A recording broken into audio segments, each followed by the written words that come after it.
Hello everyone and welcome back to my channel. So my name's Katie and today we're going to be doing an April wrap up.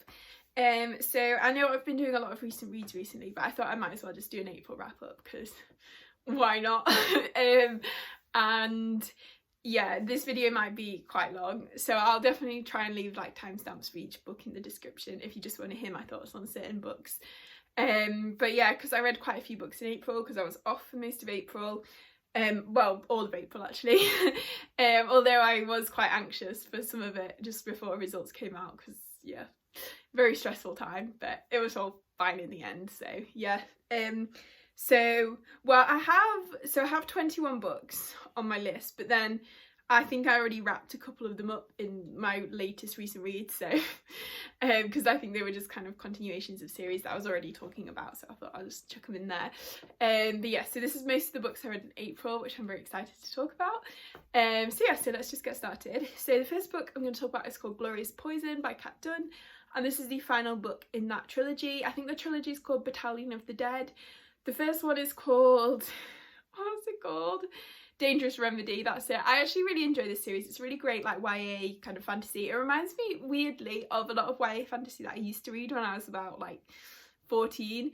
It's set in the French Revolution and it's this kind of group of friends who call themselves the Battalion of the Dead, and they are essentially so they're kind of like saving people from the clutches of the like revolution, but they're also not really on the side of the nobles. They're just kind of working for themselves, and so they kind of pull off heists and things, and they basically, in the main kind of plot of the series, is they get hired to like find this girl called Olympi who has like electric powers, lightning powers, I don't know what you call them, so you can like control electricity, and then the kind of shenanigans ensue from there.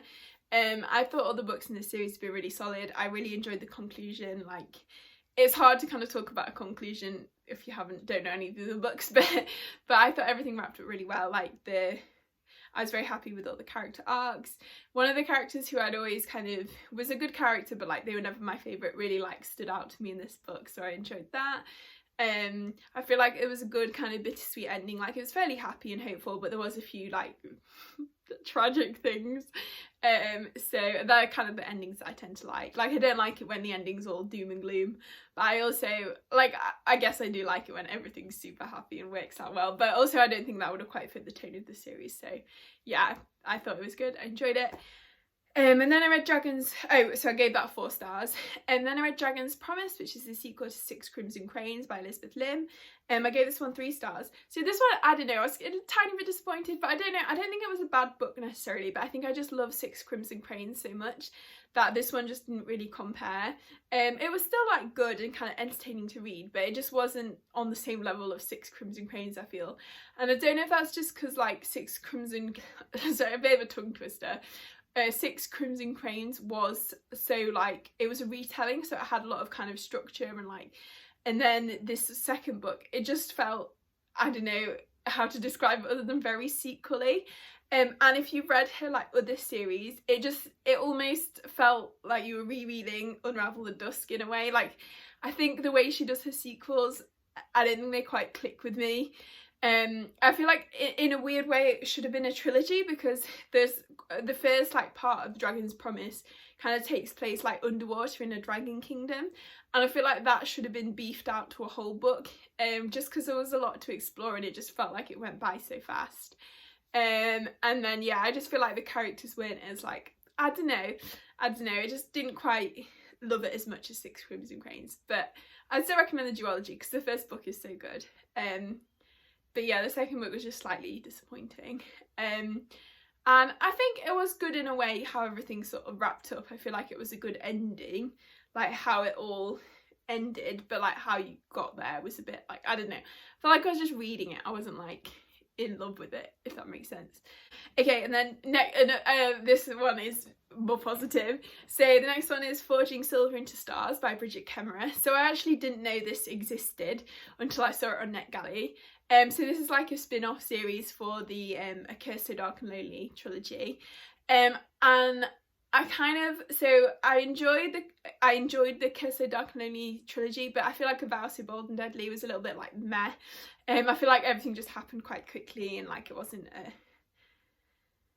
I don't know. But I saw this one and I saw that the main character, well, one of the main characters was Tycho, who is a character from the first series, who's kind of young in the first series, but I really liked him. So that kind of made me want to request it. And I actually loved it. Like, I think I loved it more than any of the original books. So I gave this one like 4.5, rounded up to 5 stars. Honestly, probably one of the best YA fantasies I've read in a while. It was so good. And I feel like it's hard because in a way you could read it without having read the original trilogy, although I feel like some of the political context might not have as much impact, but also the kind of main characters other than Tycho are kind of completely separate characters, so you could also read it without having read it. But anyway, yeah, it was so good. Anyway, I loved it. So we're kind of following these two best friends called Callan and Jax. And they live in this like little village in Still Shallow, which is like one of the kingdoms in this like fantasy world. And they're quite living in hard times. So Callan like runs this bakery with her little sister. Well, I've forgotten what her little sister's called, Nora maybe. And then Jax runs his like, well, he doesn't run it. He works in this like, he's a blacksmith. Forge. Yeah, I'm sure it's called a blacksmith. Anyway, with his kind of abusive father. So kind of following their lives, and then they sort of, in order to try and get a bit more money for themselves, they agree to like hold this kind of secret message, which is fairly shady, and they think maybe it's like rebels against the king and queen. But they agree to do it anyway because they really need the money. So then they kind of end up getting tangled into like the kingdom's political events. And then this also, Tycho shows up in town. It's like this, well, not town, village. And he's sort of on the trail of these secret messages. And he sort of grows closer with Jax and Callan. And then, yeah, it just all kind of, lots of stuff happens. There's two great relationships. Like, so one of them is pretty toxic, but it's also like so entertaining, you can't look away from it. And then the other one, which I really loved, was Tycho and Jax, which is a queer relationship, which I loved, and especially seeing that in like a popular YA fantasy series, I think. I mean, a lot of queer books are very popular now, but I feel like this is one of those series which is like popular kind of almost beyond, I don't know if it is or not, but I feel like, so like Sarah J Maas books and stuff, they're kind of popular beyond the like internet world. So this is almost one of those series, and like Leah Bardugo books and those kind of things. So I feel like this book is kind of verging on that, so it's nice to see that in one of the kind of super popular books. And it was a really sweet relationship as well. So yeah, I love it. It's like the cinnamon roll / grumpy vibes. I don't know, I just loved it. So yeah, and like I said, the other relationship with Callan and this other character called Alex was a peak entertainment. Honestly, I can't wait for the sequel. Yeah, so I really recommend that. And also we do see a lot of some of the characters from the original series, especially Grey, because the Grey and Tycho almost have a kind of like sibling brotherly bond type thing, but it's quite fraught with previous scars and things. So yeah, I also enjoyed seeing that kind of relationship as well. So then next we have The Ballad of Perilous Graves, which I think is by Alex Jennings. I might have that name wrong. I'll put a picture of the cover in anyway, and this is by Orbit. Well, no, it's not by Orbit. It's published by Orbit and it's coming out in June, I think. So I read an arc. This book was really fun. I don't quite know what I would give it, maybe like 3.75 stars. So we're following this character called Perry. He's quite young. I don't think it ever explicitly gives an age, but I would say probably about 14 or 15. And he can like see and hear ghosts and things. So it's set in New Orleans as well. And so he has his younger sister, called, I think she's called Brady, and their friend Peaches, and they'll end up somehow discovering that the songs of the city are like, and these songs are like personified, have all been going missing. So now like the city's under threat, so they have to try and track down these songs and like capture them into this bag thing. And yeah, like I would say there's kind of, the plot is interesting in there, but there's, I feel like the strengths of the book come more from like the atmosphere and like the kind of, yeah, just the sort of vibes, I don't know, but it's really enjoyable. It's very well written. It's very sort of written in a very kind of stylistic way, so you really feel like immersed. I've never been to New Orleans, but it almost felt like you were there, and I think it did a good job like discussing the kind of attitudes and neglect around Hurricane Katrina as well, which was interesting. I think a good book to like compare this to is The City We Became by N.K. Jemisin. I don't know, it just gave me that similar feeling. I think it's because like in The City We Became, the like city boroughs have these like personifications, and then in this book the like songs that are like the city's soul kind of thing have these personifications, so that's kind of maybe where the comparison comes from, and it just sort of feels like a love letter to its respective city. Yeah, and like the music and stuff as well is really cool. There's kind of, yeah, the magic is very sort of like vibey, I don't know, but it's good. I think, yeah, like if you enjoy like musical magic as well, or like, and ghosts as well, I think the thing I mainly like wanted to read this book for was the ghosts, and like bone magic and things. So yeah, it's just all kind of a good like picture, I don't know, it is good. I feel like the only reason I didn't give it a really like a higher rating was I just didn't feel like I loved the characters enough to give it a high rating. I don't know, it felt like they were kind of going along with the story rather than driving the story, if that makes sense. But I would still definitely recommend it. Okay, then next we have The Grief of Stones by Catherine Addison, which is the sequel to The Witness for the Dead, which is in like the world of the Goblin Emperor. So I really enjoyed this one. I gave it 4 stars. So we're like same as The Witness for the Dead, we're following this character called Thara, who is a witness for the dead, which means they basically like, I don't know if there's a comparison really in the real world, but they basically when people die, their families can like come and petition them, and then they can kind of investigate the death and like see what happened, and they also sort of like comfort the families and things, and just try and find out about the person's life who's died, and sometimes investigate like why they've died. So I really like that, and I really like all the themes around kind of death and things. And then in this book, there's this kind of mystery going on in the city where these like there's this like school for like foundling orphans, and there's something kind of dark going on there. Like there's this whole thing with like child pornography basically, and Thara kind of stumbles into that and kind of investigating that and trying to help and save these girls. And there's also like different other murders going on, but a lot of it is, so that was kind of the story, but a lot of it is just Thara and his kind of personal like journey and like character reflections. It's quite a calm book, I would say. There's a lot of sort of meandering and like introspection and things.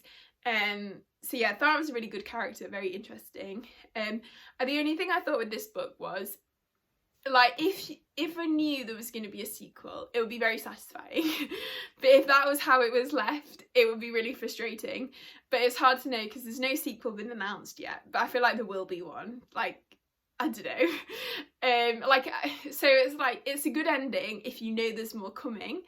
But if there's not more coming, then it feels a bit like you feel a bit cheated in a way. I don't know how to explain that, but it's not a cliffhanger, because it does feel like concluded, but it just doesn't feel like the end of Thara's story. It feels like it's left him in quite a like, I don't know, anyway. So yeah, so that was that one anyway. So after that I read The Girl in the Moon by Mark Lawrence, which is the final book in the Book of the Ice trilogy. I don't know if that's what it's called. The first one's called The Girl in the Stars. I really enjoyed this trilogy. I think I maybe like it more than Book of the Ancestor, but I did enjoy that one as well. But this one, I feel like I just really loved, especially in the first 2 books, like the icy atmosphere.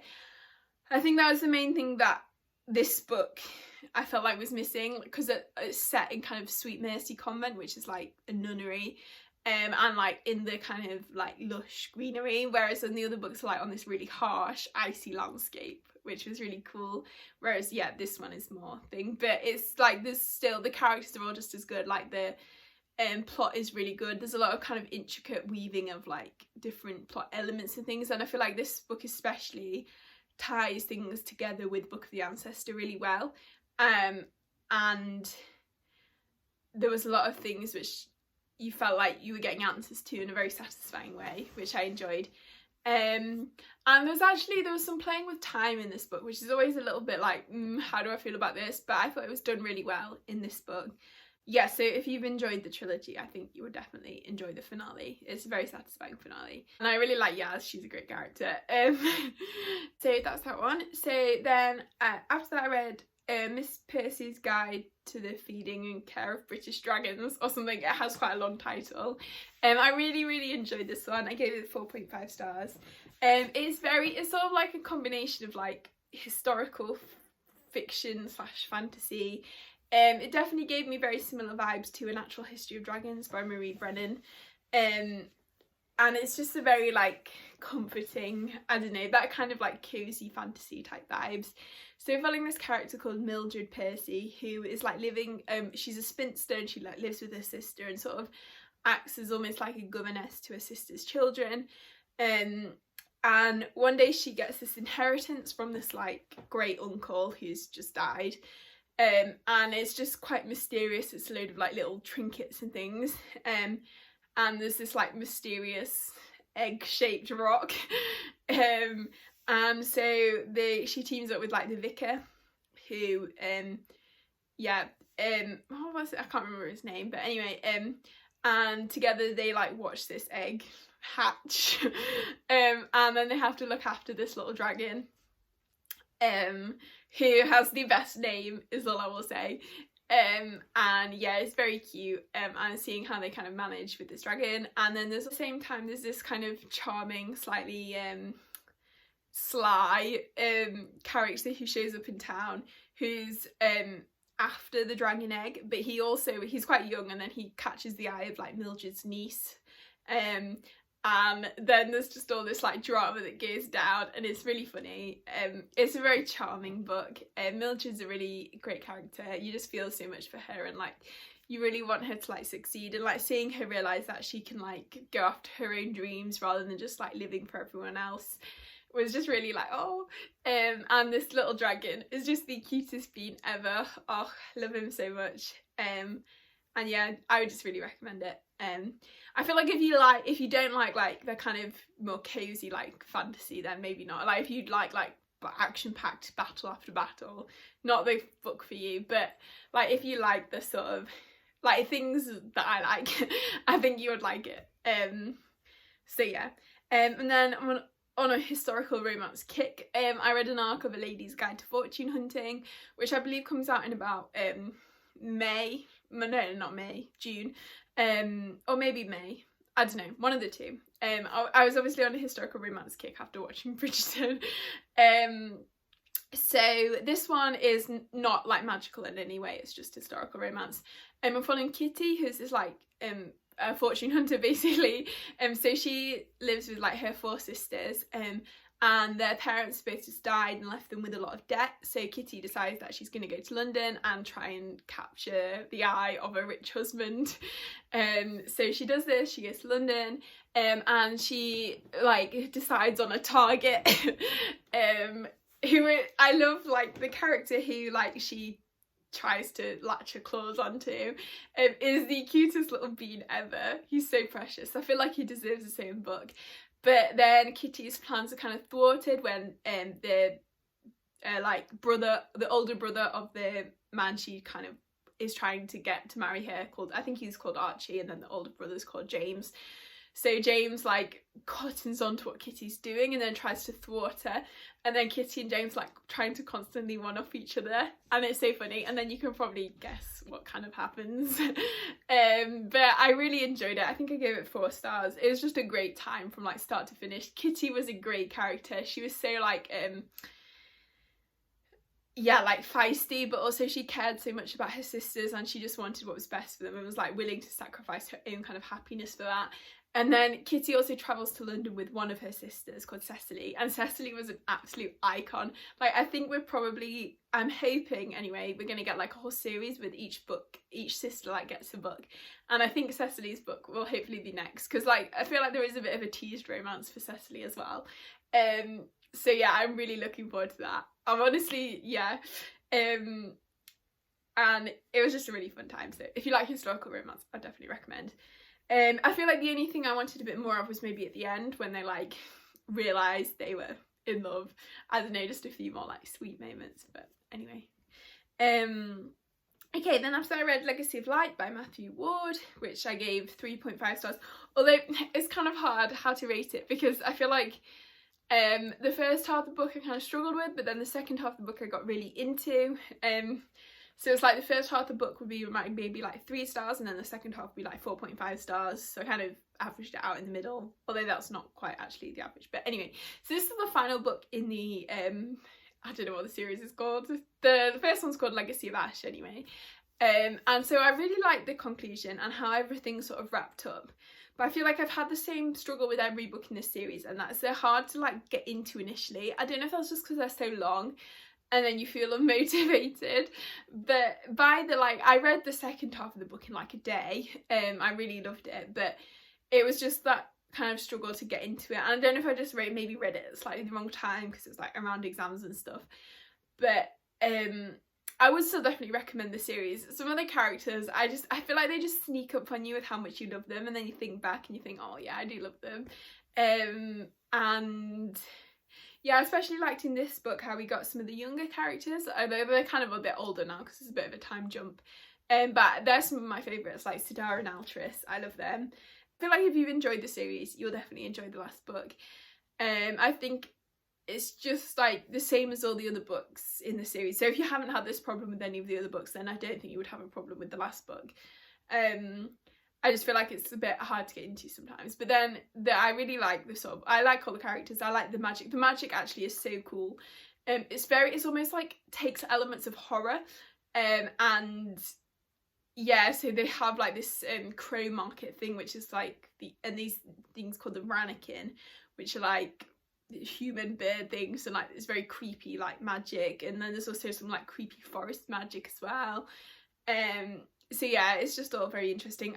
The other thing I was going to say is my kind of least favourite characters and storylines, I feel like it featured quite heavily in the first half, which is maybe also why I didn't love it as much. I don't know what else to say. I'm trying to not bang on and on and on because yeah. Okay, so then after I read Shards of Time, which is the final Night Runner book, I can't believe this series is over. I loved it so much. So this final book I gave 4.5 stars to. I really enjoyed it. It was really like just a nice little like adventure to finish the series off. I feel like the series kind of, a lot of like, I don't know if this is because it's an older series or because the author didn't know how many more books she would be writing or anything. But it feels like, especially some of the later books in the series, they're just the kind of own little standalone adventures, which I really like because I love all the characters and stuff. And so this one, they're kind of all, well, Alec and Sergil, and some of the other characters like Micah and Thero and Clio, they're all going to this little island where something kind of mysterious is going on. And then on this island there's like ghosts, and there's this weird like thing, people are disappearing, and then they end up getting sucked into this like plot with a necromancer who's trying to escape their like time prison. So it's all very dramatic. I feel like this book kind of reminded me a bit of Stalking Darkness, where there's a lot of like necromancy and stuff. So, and I feel like the author is really good at writing that kind of thing, so I really enjoyed it. I obviously love Sergil and Alec and their whole like dynamic, and just all the characters and like the fun banter, and like, yeah, it's just really good. Yeah. And I liked in this book, there's this little character called Micah who is Thero. Thero is a wizard and Micah is like Thero's apprentice. And I really liked him. He was so sweet. I love like kiddie characters. Yeah, and it was just a great time. I don't know why I gave it 4.5 stars, honestly. Probably should have given it 5. I did give it 5, like rounded up, but I feel like sometimes though in series, like I like to Like, even if I give them all 5 stars, I feel like I like to save the full 5 stars for like my favourite books in the series. Even if the book, like this one, it might be a 5-star compared to other books, but like within this series, it's not my favourite of the series. But actually it's pretty high up on the list, I think, Shards of Time. So yeah, anyway, that was a long-winded explanation, but I love it. Read the Night Runner books, please. Okay.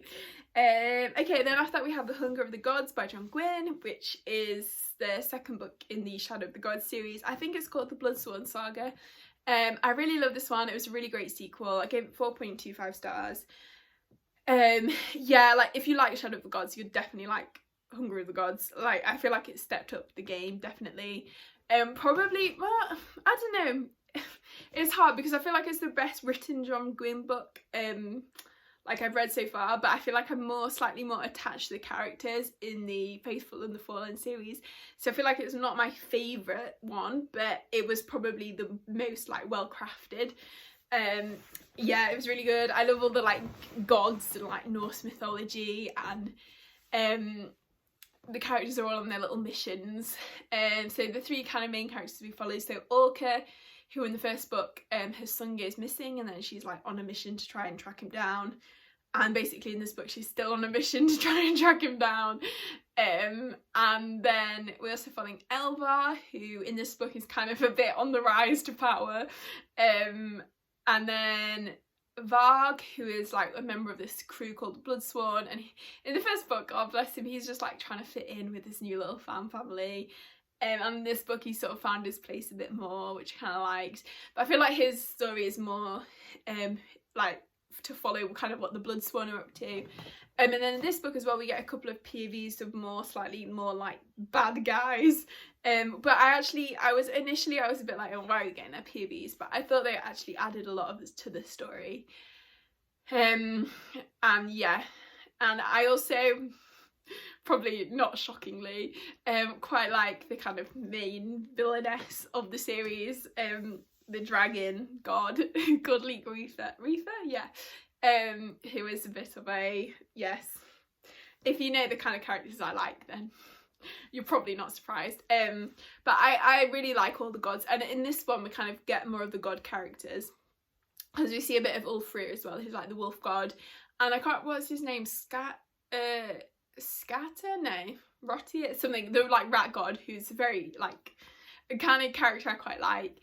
And then there's also this like mysterious god who we don't get much of, but I feel like it's just teased in this book, and I feel like they could be really interesting in book 3. So anyway, yeah, it's a great fantasy series. I definitely recommend.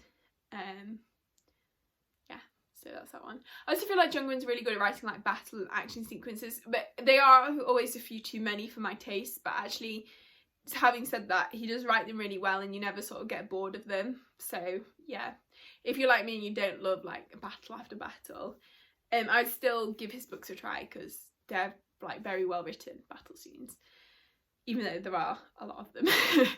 Okay, and then after that I read The Weeping Tide, which, oh, I have here actually. And this is a middle grade book by Amanda Foody. So this is the sequel to The Accidental Apprentice, and the series called Wild Law. So it's a really cute series. In this book, so Barclay, the main character, is travelling to like this seaside town where what's going on? Something bad is happening. Oh, there's this like beast of the sea called Loch Medora, who's like basically a sea dragon, or like the Loch Ness monster type thing, who's like terrorizing all these islands around this like beach town. So Barclay's traveling with his like friends and his like keeper mentor, and they're trying to go to this island where lots of kind of keepers are gathering to try and help out with this situation. And then there they like stumble upon various different plots of like someone's maybe controlling this sea creature to like further their own ends, and then obviously the kiddies have to investigate what's going on. So yeah, and I really like all the kind of ocean stuff in this book, and there's definitely some kind of themes around like climate change, and like the oceans are heating up, and that's what's causing this creature to like go a bit crazy, which I think, yeah, maps nicely onto like real world kind of climate change. And it's just a really fun little adventure. Barclay's such a lovable main character, and his like friends, and I really like the friendships, and they're not like I feel like they're good friendships because they're not what you see in like every single book. Like Targ, the character here, he's kind of a bit of an antagonist character in book 1, and he's still quite prickly in this book, but it's really sort of nice to see that kind of, I don't know, that friendship sort of developing in this book.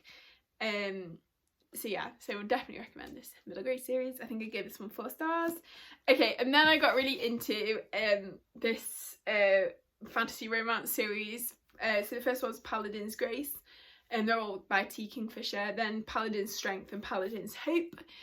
So I'll talk about them all. So Paladin's Grace I gave 4 stars. I really enjoyed all the books in this series are so good because they're not like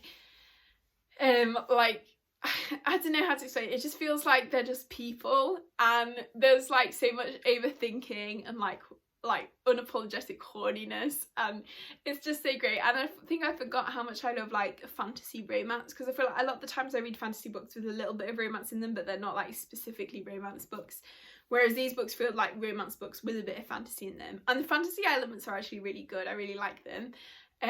But yeah, I just really love the romances. So the first one, we have Stephen, who's this like paladin, but his god has like died a few years ago, so now he and his like fellow paladins are all godless.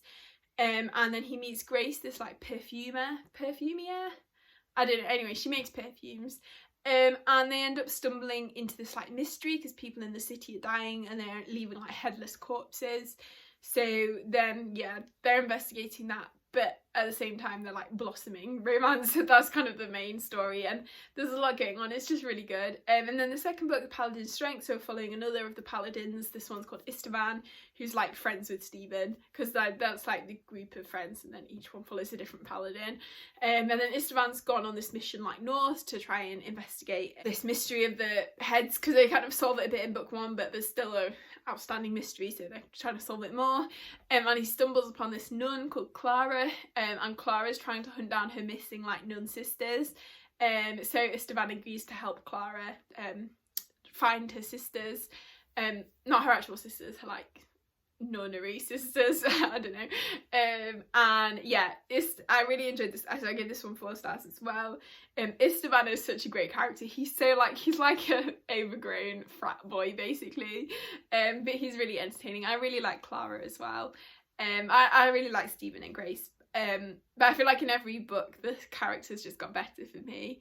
And yeah, I really enjoyed. There's an element, I feel like I won't say it because it's kind of spoilery, so it's good to find out for yourself, but there's an element in this book which makes it just so fun.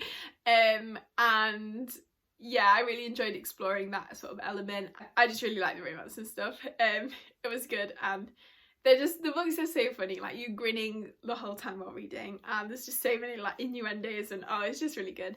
And then the last book, Paladin's Hope, which I gave 4.5 stars. I think this was my favourite in the series for 2 reasons. One, because it's queer, so obviously I loved it, and 2, because one of the main characters, Piper, he is a doctor, but he's not like he's a pathologist, so he mainly deals with like dead bodies.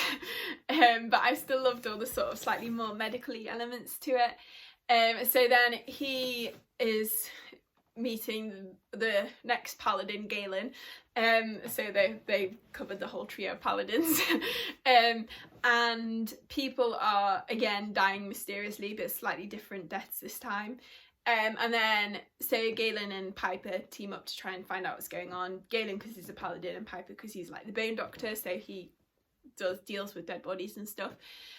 And then they, along with this like creature called a gnoll, which is like a talking badger thing. I don't really know what they are, but it's really cute and funny. I feel like that was another thing that I loved about this book. And the gnoll called Airstrike was just very entertaining. And then they're investigating, and they kind of stumble upon this like manor house with this slightly sinister owner, and then they end up getting trapped in this like death maze, which was really cool. I really enjoyed that. So yeah, and then they kind of grow closer through that. So yeah, I just really enjoyed the whole series. It was really fun. I'd recommend the audiobooks. I listened to the first 2 on audio, but then Paladin's Hope wasn't available on audio until like the end of May. And I wanted to read it immediately, so I just got the ebook. But yeah, so it was a great series. Would definitely recommend. Okay, and then after that I read Malice and Misrule. So Malice was a reread, which both by Heather Walter. And then Misrule is the sequel, so it's a duology, so it's now a concluded story. And I really enjoyed this. Gave Malice 4 stars and Misrule 4.25 stars. So Malice is a sapphic Sleeping Beauty retelling told from the perspective of kind of the villain. So following Alice, and she is known as this like dark grace, so she has these kind of darker magical powers, whereas in the world there's these people called the Graces who have like the grace of beauty or the grace of wisdom, so they're very like pretty powers, and they can give people like elixirs to make them prettier or whatever. But Alice has quite dark magic, so she like can like make curses and things. So she's always been quite ostracised, but she like catches the eye of the princess Aurora, and then they end up like teaming up a bit to try and break Aurora's curse. So Aurora has this like curse that she has to be kissed by her true love before she's 21, otherwise she'll die, which like all the queens of the like kingdom have had that, but Aurora's like fed up of having to kiss all these men, so she decides to try and break the curse.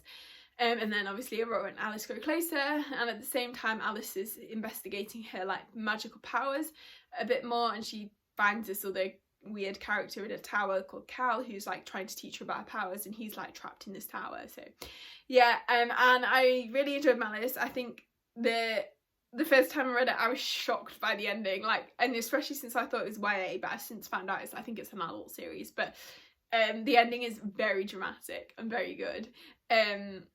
At this time I sort of knew it was coming a bit more, so I was like, yeah, okay. And then in the second book, Misrule, so interestingly actually there's a huge time skip,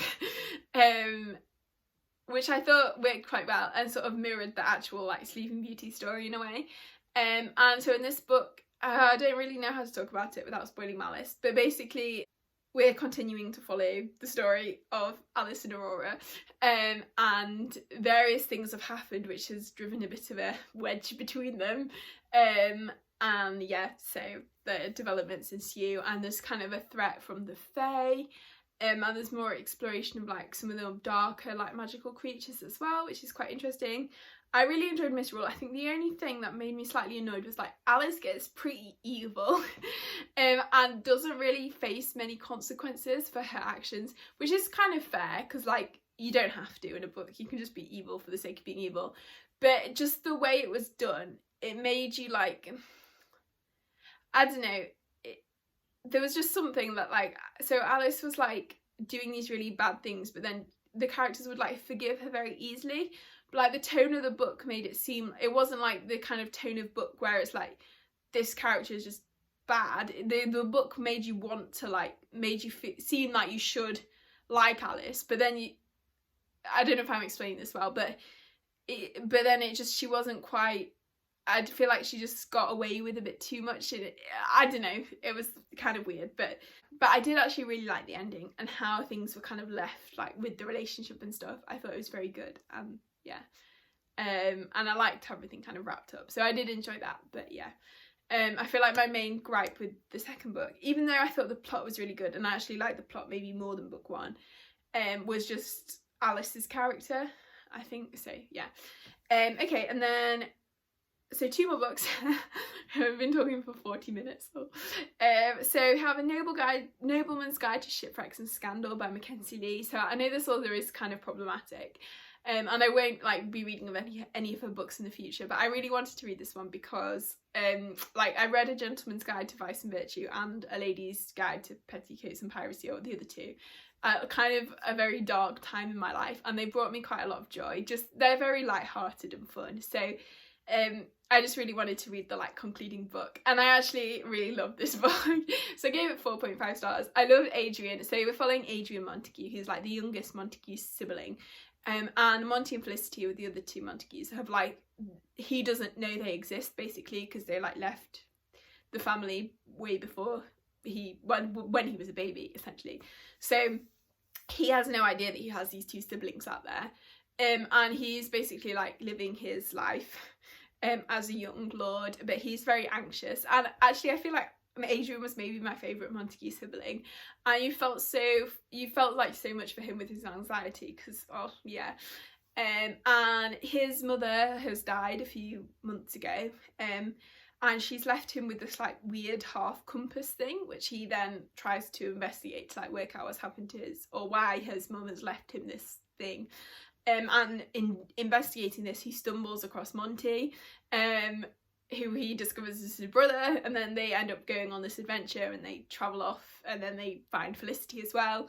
And I just really loved like the whole sibling family thing. I don't know, I just really liked it, and just a fun adventure, and I really enjoyed it. So yeah, that was that one. And then I also read For the Throne by Hannah Whitten, which is a sequel to For the Wolf, which I gave 4 stars. So I really enjoyed For the Wolf last year when I read it, and I think I was surprised by how much I liked it. I don't know why.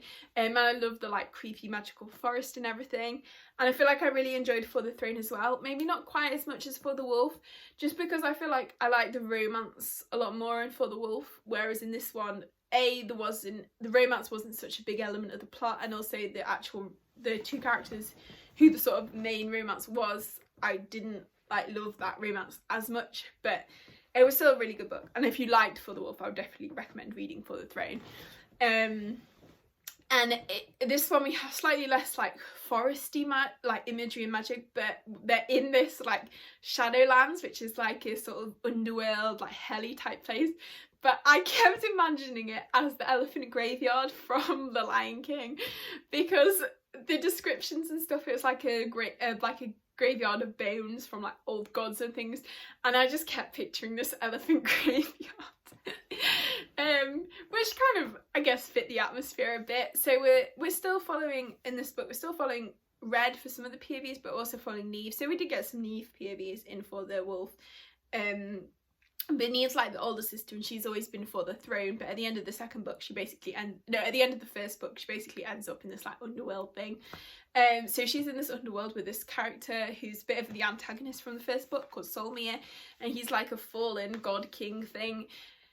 And Neve and Solomir are in the underworld, and they are trying to basically defeat these like ancient kings who want to escape the underworld and try and cause chaos in the real world. So they're trying to stop them before that happens. And then in the main world, the real world, Red and Eamon from the first book and all their like friends are trying to save Neve basically from this underworld. So that's kind of what's happening in the book. But again, like Hannah Whitten's writing is so good. It's so atmospheric, and like the magic and like the lushness, and I don't know, it's just really good. And I enjoy all the characters, especially like the kind of sisterly bond between Red and Neve. I think the only thing that like I like, it was fine. I just wasn't like a huge fan of it, was the like romance with Neve and Solmir. Yeah, I don't know. I didn't hate it or anything. Like, it was good. It just wasn't like I feel like in the first book I was like obsessed with Red and Eamon. But then in this book it was just like, oh, it's happening. It's just part of the book, if that makes sense. So yeah, so that was my thoughts on that one. Would still definitely recommend. Just didn't love it quite as much as For the Wolf, but it's still a really good book and a great duology. So yeah, so that was that one. So yeah, so we made it to the end. I hope you enjoyed this wrap up. I definitely had fun filming. And let me know in the comments the book you read in April and enjoyed or hated. I feel like actually I enjoyed basically most of the books on this list. Yeah, discovered some new like favourites, like the Paladins Grace series. Oh, love it. Yeah, and some really good sequels as well. So yeah, if you enjoyed the video, please give it a like and consider subscribing if you haven't already. And I hope you're all having a really great day, and I will see you next time.